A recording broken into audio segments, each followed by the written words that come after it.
पैसा कमा तो लिया, लेकिन उसे बढ़ाएं कैसे? कैसे करें अपने रुपयों का मैनेजमेंट? शुरुआत करें तो करें कहां से? हम देंगे आपको इन सवालों के जवाब। बताएंगे एक ऐसा फॉर्मूला जो है आपकी सारी प्रॉब्लम्स का सॉल्यूशन। बस धुआंधार रिटर्न के 9 मंत्र आपको याद रखने हैं। सबसे पहले करें बढ़िया प्लानिंग, फिर रिस्क के हिसाब से करें हर कैटेगरी में एसेट एलोकेशन, और हाँ, इन्फ्लेशन को ध्यान में रखकर अपने अलग अलग टारगेट सेट करें। सबसे जरूरी, हर 3 से 6 महीने में पोर्टफोलियो का रिव्यू करें और जरूरत लगने पर रीबैलेंसिंग करें। मगर रुकिए, सबसे इम्पोर्टेंट बात जरूर नोट कर लीजिए, और वो है स्टेप अप एसआईपी और पावर ऑफ कंपाउंडिंग। अब आपके दिमाग को 2 टर्म्स परेशान कर रहे होंगे कि आखिर ये स्टेप अप और पावर ऑफ कंपाउंडिंग क्या है। स्टेप अप, जैसा कि नाम से पता चल रहा है, एक कदम आगे, यानी अपनी रेगुलर एसआईपी में सालाना 10% का स्टेप अप करके आप अपने कॉर्पस को दोगुना भी कर सकते हैं। चलिए एग्जाम्पल के जरिए हम समझते हैं स्टेप अप का मैजिक। तो अगर आप 5,000 की एसआईपी 10 साल के लिए करते हैं तो 12% एवरेज CAGR ग्रोथ से 11,61,000 का कॉर्पस बनेगा। पर अगर इसमें एनुअली 10% स्टेप अप करते हैं तो 10 साल में कॉर्पस लगभग 17 लाख तक पहुंच जाएगा। वहीं अगर 15 साल की बात करें तो 12% की ग्रोथ से 25,22,000 बनेंगे, तो 10% स्टेप अप से लगभग 44 लाख तक आपके पॉकेट में होंगे। 20 साल में नॉर्मल 5,000 एसआईपी से 50 लाख, तो एनुअली 10% स्टेप अप से लगभग 99.5 लाख तक पहुंच जाएंगे। ऐसे ही 25 साल में लगभग 95 लाख का कॉर्पस होगा, तो वहीं सालाना सिर्फ 10% स्टेप अप से आपका कॉर्पस दोगुना यानी 2 करोड़ तक पहुंच जाएगा।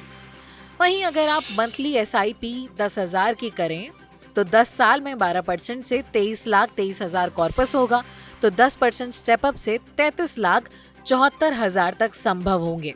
वहीं 15 साल में रिटर्न 50,45,000, तो 10% स्टेप अप से 87 लाख तक का रिटर्न मिलेगा। 20 साल में नॉर्मल 10,000 एसआईपी से 99,91,000, तो एनुअली 10% स्टेप अप से कॉर्पस 2 करोड़ के करीब तक रिटर्न पहुंच जाएगा। 25 साल में 12% रिटर्न से लगभग 1 करोड़ 90 लाख, तो सिर्फ सालाना 10% स्टेप अप से कॉर्पस हो जाएगा 4 करोड़ 27 लाख। हो गए ना हैरान? अब करते हैं बात 15,000 की एसआईपी की। 10 साल में 12% CAGR से 34,85,000 होगा, तो 10% स्टेप अप के साथ आपका कॉर्पस 50.5 लाख तक पहुंच जाएगा। 15 साल में 75,68,000 तक होंगे, तो 10% स्टेप अप से कॉर्पस 1 करोड़ 30 लाख का होगा। 20 साल में 1 करोड़ 49 लाख का कॉर्पस, तो सालाना 10% स्टेप अप से कॉर्पस सीधा 3 करोड़ के पार। वहीं 15,000 की एसआईपी से 25 साल में 2 करोड़ 84 लाख का कॉर्पस, तो 10% स्टेप अप से कॉर्पस हो जाएगा लगभग 6.5 करोड़ के आसपास। तो वहीं अगर 20,000 की एसआईपी करते हैं तो 12% CAGR से 10 साल में 46.5 लाख, तो सालाना 10% स्टेप अप से सीधा 20 लाख ज्यादा यानी 67.5 लाख तक का कॉर्पस बनेगा। तो वहीं 20,000 की एसआईपी से 15 साल में 1 करोड़ का रिटर्न, तो 10% स्टेप अप से लगभग 1.25 करोड़ का कॉर्पस बनेगा। 20 साल में इतनी ही एसआईपी से 2 करोड़ के आसपास का कॉर्पस होगा, तो सालाना सिर्फ 10% स्टेप अप से आप कमा सकते हैं लगभग 4 करोड़। 25 साल की बात करें तो 20,000 की एसआईपी से 12% CAGR से 3 करोड़ 79 लाख, तो सालाना 10% स्टेप अप से कॉर्पस होगा 8.5 करोड़। तो समझिए आपने ये ट्रिक कि एनुअली सिर्फ 10% स्टेप अप से आपका कॉर्पस बढ़ सकता है कई गुना ज्यादा। स्टेप अप तो हमने समझ लिया, अब समझते हैं पावर ऑफ कंपाउंडिंग का फंडा। पावर ऑफ कंपाउंडिंग मतलब पैसे से पैसा बनाना, यानी आपकी इन्वेस्टेड वैल्यू साल दर साल बढ़ती है। पर कैसे? दरअसल पावर ऑफ कंपाउंडिंग का मतलब है कि रिटर्न पर रिटर्न हासिल करना, यानी आपने जो मूलधन जमा किया है उस पर मिलने वाले ब्याज पर भी ब्याज मिलता है, यानी निवेश प्लस ब्याज प्लस ब्याज प्लस ब्याज इज इक्वल्स टू कंपाउंडिंग। और हाँ, निवेश जितना लंबा, कंपाउंडिंग का फायदा उतना। इसे ऐसे समझ सकते हैं कि अगर आपने 1 लाख रुपए इन्वेस्ट किए हैं तो उस पर 1 साल में 12% CAGR से रिटर्न मिलेगा 12,000, फिर दूसरे साल इस 12,000 रुपए पर ब्याज मिलेगा।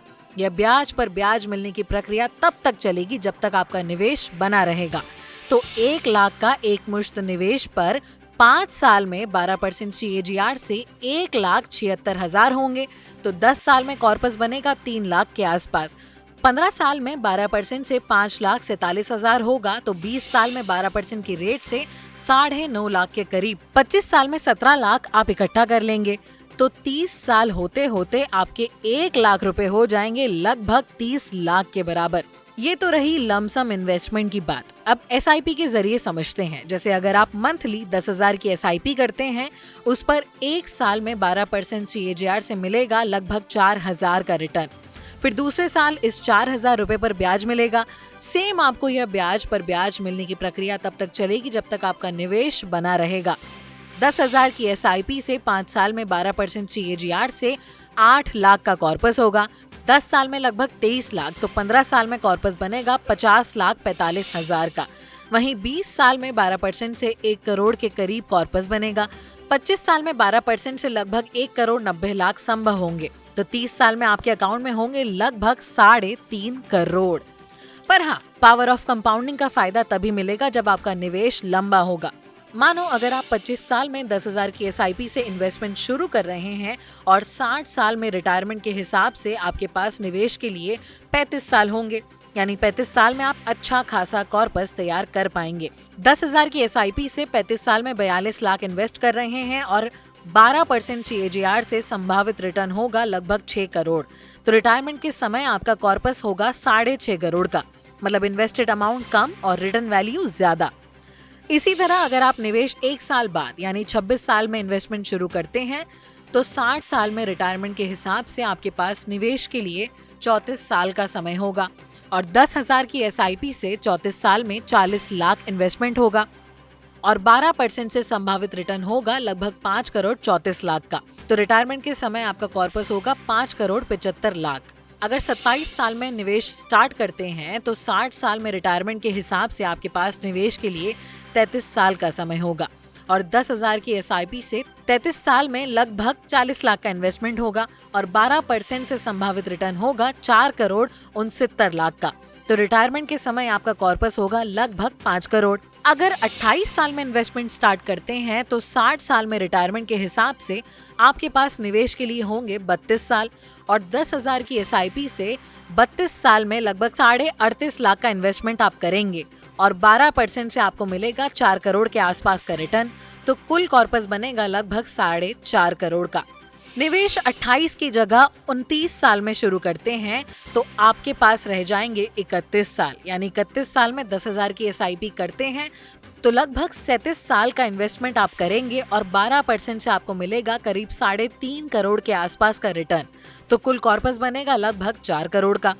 वहीं अगर निवेश 30 साल में शुरू करते हैं, तो अब आपके पास रिटायरमेंट के लिए रह जाएंगे 30 साल, यानी 30 साल में 10,000 की SIP करते हैं तो 36 लाख का इन्वेस्टमेंट होगा और 12% से संभावित रिटर्न होगा लगभग 3 करोड़ का, यानी रिटायरमेंट के समय आपका कॉर्पस होगा लगभग 3.5 करोड़ का।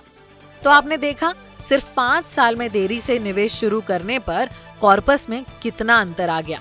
25 साल में इन्वेस्टमेंट शुरू करते हैं तो कॉर्पस होगा 6.5 करोड़ और 30 साल में निवेश शुरू करते हैं तो कॉर्पस होगा इससे जस्ट हाफ, यानी 3.5 करोड़ का। तो समझे आप, इन्वेस्टमेंट जितनी देर से शुरू, कॉर्पस उतना कम।